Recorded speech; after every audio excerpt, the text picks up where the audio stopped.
This is a response to Professor Anton Corrie's video on gateway concepts, which in turn was a response to my video on that topic. And Corrie, you asking for suggestions for other gateway concepts in addition to the one that you put forward and the one that I suggested. And I think I would argue that the idea of a monotheistic God is an enormously influential gateway concept, which has opened out, in the way that gateways do, a whole set of ideas and discourses and influences which would not have been available prior to the idea of there being a single divine being. One of the comments, I think it was one of the comments at least, about these gateway concepts, which I've elsewhere referred to as threshold concepts, is, how would you identify one? Is it really something that you can identify at the time of its emergence, or is it something that you can only recognise in retrospect? And I think the latter is probably the case. I think you can only really identify the potency of an idea in terms of opening up a domain of related ideas after the fact.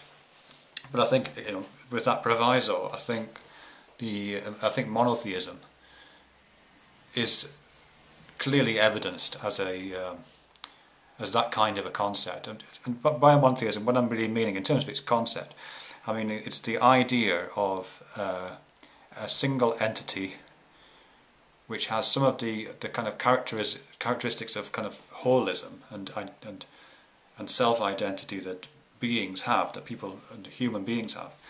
That kind of an entity which is singularly responsible for the creation of the universe, the answering of moral questions and the setting of moral laws, and the kind of maintenance of the universe, including the maintenance of what happens beyond human life, if you like. So it's a kind of single embodied answer to all of the really hard questions, and a provider of a significance for those questions in the first place. That's kind of how I'm interpreting it, which I'm not saying is any way authoritative. It's just how I'm choosing to interpret the idea of monotheism. But if we take that as a starting point, is there any evidence that idea did open up a significant area of thought? I think it does. I mean, it is Karen Armstrong's book, A History of God, where she traces the idea of monotheism out of the various polytheistic religions and different kinds of pagan beliefs, is really indicative of that. I think it's a good account. Whatever you think of Karen Armstrong, it's a brilliant account of the significance of the idea and how people gather around that idea and start to develop the land beyond that gateway. And it's impossible, I think, to go through your life today without at least partially occupying that strange territory that lies beyond the gateway that's opened up by the idea of monotheism. I mean, certainly, even if you just look at the language that we speak, it's completely riddled with quotations from the Bible. I mean, I was just doing a bit of a Google search in it earlier on, and there's thousands and thousands of them.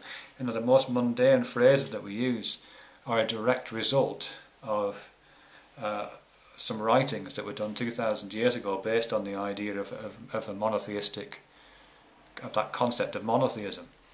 And in terms of its impact, in terms of institutional frameworks, in terms of legal frameworks, in terms of the kind of social constructions of human behaviour, in terms of how we frame our morality and the kind of language we use to talk about morality. Even the atheists among us. I mean, I'm an atheist, but I'm fully aware that the invisible monkeys you talk about, Corrie, are on my back as much as anybody else, in the sense that my language and my thought processes, whether I like it or not, are colonised. I was going to say they're colonised by the idea, but it's probably a better way of phrasing it is my ideas colonise that landscape, and to the extent that I am my ideas, I am colonising the idea beyond the gateway in this strange theistic space that's opened up by that gateway. I mean, obviously it's an ambivalent gateway. In the previous video, and I guess in your response to it, there's an assumption that gateway concepts are inherently positive. in that they represent some mark of development in human consciousness and human ability to think, not just thinking about things, but just things we think with, tools for thought. But I think there's also an argument to be made that it can be a double-edged sword, and the kind of gateway concepts we can give ourselves, including the idea of a monotheistic religion, monotheistic entity, could also, lead us into very strange and perhaps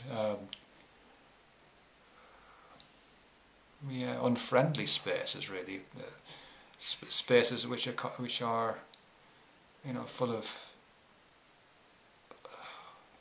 just tragedy and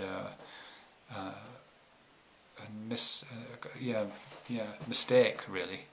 I suppose here I'm just kind of distracted here, because whilst I was talking I was thinking about the Pilgrim's Progress, the John Bunyan book, is it? Whoever wrote Pilgrim's Progress, in which he talks about the route to Christianity.